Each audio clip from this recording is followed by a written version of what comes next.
The great video game crash of 1983 taught us an incredibly important lesson in the gaming industry, that the wheels of a working economy, they need to keep turning.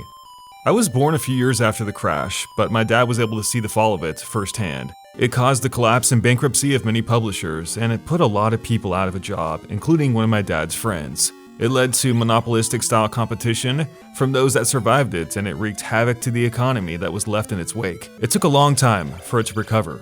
There's a lot of reasons for why it happened, including the games market just becoming flooded with low-quality games that lacked quality control. There was also just too many games, especially from new and often unregulated third-party vendors, and the rapid shift in popularity towards the home computer market. Last year we had a wild year in gaming that had some worrisome indicators that many people are saying might cause the next crash. I'd like to evaluate those today.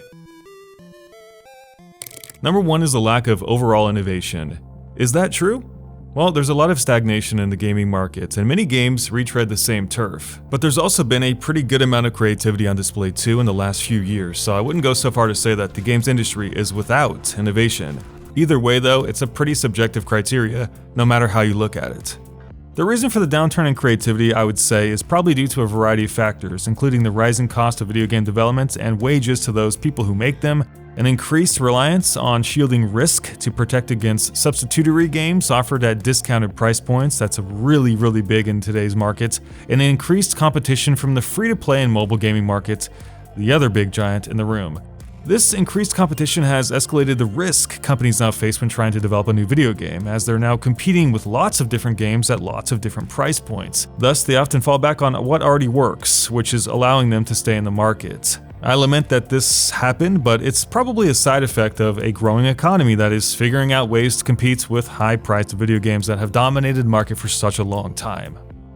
Number 2 is the reliance on recycled video game content and material by way of increasing technology, such as all the remasters, remakes, and special editions that are coming up all the time in today's economy. This trend of releasing the same damn game in an updated format does yield the video game maker a sudden explosion in revenue, yet it can fatigue the gaming industry because, well, it's the exact same game we all just played about a year ago.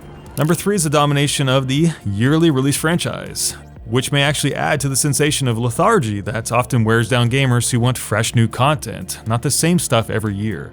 Number 4 is the commercialization and sometimes exploitation of subsidiary video game income streams such as DLC, cut content, season passes, microtransactions, and inflated pre-order bonus versions. The main argument here is that gamers are paying today for content that they used to get for free before this revolution took a foothold in the industry. Unfortunately, there's no way to quantify this statement or any metric that evaluates the amount of content offered in games over time relative to their cost. While it does seem that so many games have so many windows for so many consumers to pay so much for extra content, and that some games do release incomplete, we can't really draw a line in the sand that says this specific piece of content should have been in the game in the first place, or it should have been additional, for sure. That would kind of be more subjective, and you can't really measure or quantify subjective. It's an interesting argument, but you just can't. Number 5 is the fall in public share price among prominent video game corporations during 2018, namely EA, Ubisoft, Activision Blizzard, Tencent, Nintendo, Sony, and Take-Two, among others. I would definitely agree that the decline in perceived value in these institutions is a huge factor. However, share price is only one indicator when measuring the performance of a company. You actually have to do more digging than that and look at stuff like the current ratio, net and gross profit margins, the actual earnings per share, which is not the same as its stock price, as well as various KPIs for cash to just, see if they actually have the ability to survive this impending stock market crash that people are saying in the first place. Most of this stuff is unnecessarily technical for the purposes of this video, but what I'm trying to say is you have to look at more than just the stock price of a company to see how well a company is actually doing. Stock prices can be incredibly volatile monsters, and they can swing around like a pendulum, as proven in the past by these companies previously referenced. And lastly, the general goodwill of the industry. Yes, it's absolutely true. There's a lot of confusion right now and hostility among the top game makers right now from loyal fans. What's going on? Why are they doing this? Common questions. This backlash is often personal and entirely validated. But you also have to consider that while much of the drama that causes ill will in the industry is started by those companies towering over us, it's for the most part disseminated and unfortunately amplified or skewed by the media. Often it's not as bad as it seems because it just gets blown way out of proportion. But still, it's clear there's a few missing pieces that this list of arguments do not touch on at all. And those are the state of the overall video game economy beyond what people consider their tastes, and the clear divide between the common gaming audience and the hardcore gaming community, the latter often being the minority voice, even though it may be the loudest. The global video game economy is worth somewhere between $80 and $140 billion this year, depending on where you look, and is growing no matter where you look. There's never been a more popular time to be a gamer, in a world more socially accepting of the hobby, and within a market more ripe with the endless catalogs of new and exciting games. No matter where you turn, video games are just about everywhere. It's entirely within one's reach to quantifiably state that the video game industry itself is not crashing, in fact, booming, growing, and becoming one of the most popular ways to spend one's time. Perhaps it's not that the industry is crashing, but maybe the perceived quality of it to those that actually care about specific elements of it make it seem like it's crashing. Most of the growth in the video game industry comes from the communitas of the average gamer, and I think that's what many people forget. The bulk lay with the cheap and free-to-play, especially mobile gaming markets, which is nearly half of it if we use Global Games Market as a source, which is probably the most reliable source we have. It's no surprise that so many games once entrenched in the $60 price point or otherwise have nestled their way into the confines of our phones, our pockets, and with us on the road. With such a huge audience, it would be a grave mistake not to take advantage of the opportunity. So maybe such a looming crash is and will affect where the AAA market heads, because all the other directions point to an increased interest in the industry, at least from the masses and from the casual gaming crowd. Although we have seen that a full-price game, whether it's in a yearly rotation or not, can make more money than what is poured into making it, and by a landslide, a Zelda game, Mario, God of War, a Call of Duty, FIFA, Madden, Spider-Man, anything from Rockstar, much of the AAA markets is actually spread very thin.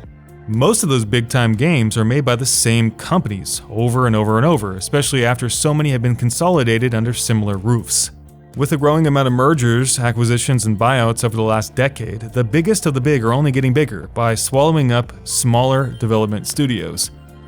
Of course, there's always going to be outliers, like maybe an indie developer like Supergiant Games, but like SGG, most of the small companies out there that have their heads above water are private and not traded in the public sector economy.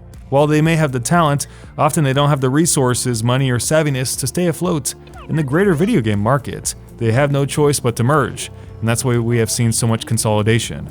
How do you compete with a cheaper game? Maybe that's more addictive to a larger audience, all the while having so much risk to bring about a game that might not go over so well. It's pretty simple. You don't take that risk, you curb it. This is where I believe the crash, quote unquote, is really taking root. It's in the shifts of the culture of game development today. It's prematurely released games that have a hard-on for monetization, and the jeopardization of the current game by salivating in the future vision of it, while failing to deliver on the actual current game. Movements like cutting costs, cutting content, etc. don't help either. With more vicious competition today, it does increase the cost of developing those top video games, which creates a need to recoup those costs, especially because the $60 price tag slapped on the side of the box hasn't gone up in almost 30 years. So perhaps it's not the crash that's about to happen, but about how game makers are working to get out of its way, to adjust to the pressures of the mass market, the culture of mobile gaming, and protect themselves by trying to beat them in another way. Unfortunately, this is where all the problems actually lay. It's why companies continue to prod us with their greedy-ass pitchforks, gravitate to mobile and live gaming services, and ask more of us, while giving us less in exchange. It's really as if these companies are using these tools as a means to compete with the pressures because they just don't know how to otherwise. Nobody can compete with the future, which is the mobile gaming market, because it does capture the attention span, demands, price points, and accessibilities of the casual crowd, which is the majority. The free-to-play boom has also had a major impact on the economy of video games, which can rip players away from their own games that they used to love, because they can try out a game for free and maybe never look back. There's just not enough of an audience for everyone to win, so it's the few that prosper. Games like God of War that know they are good, invest in the talent to realize its dream, and confidently come to the market. This is an example of how to beat the market and the execution of a fantastically made product. But not every game can be God of War, and not every game has Kratos. Not every game has a budget in the hundreds of millions, or the support of a studio that can make it happen. There is no substitute for God of War. There was no team that could have made it for half the cost. This is why the industry is what it is today. It's an industry where the mighty few monopolize the profits of the many, where if you can't beat them, you join them. It's why the industry has spread itself so thin, and why the only smart way to go about it and beat the system is to go around it and develop a game that has nothing to do with God of War. You make a Fortnite. You buffer the risk by not confronting it. You go where it's safe, smart, and booming. You go where you know people are and hope to strike rich. Clash of Clans, a Candy Crush. Or you try to beat the system by being strategic, cut content for resale, and try to steer progression away from player skill and towards player bank accounts.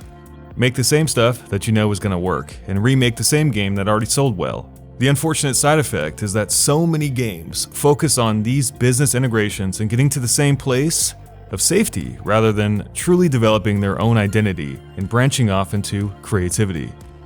It's making a lot of games thin, stale, strangely vanilla sometimes. What ultimately causes a market crash? It's people.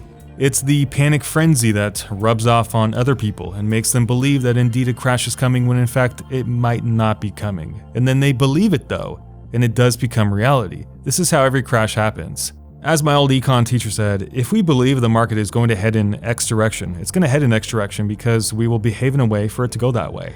So is the video game industry heading for another crash? Specifically the downturn in stock prices for some of our major companies. But considering the worldwide stock economy is also currently down, from the S&P to foreign trade and tech and cryptocurrencies, it actually might be representative of a greater problem.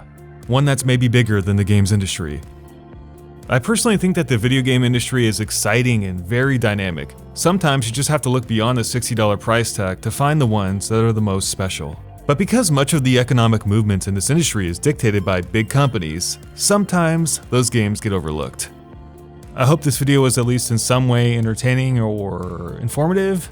Let me know down below in the comment section, guys. I appreciate it. Have a great day, and we'll see you guys soon. Peace, love, and happiness until then.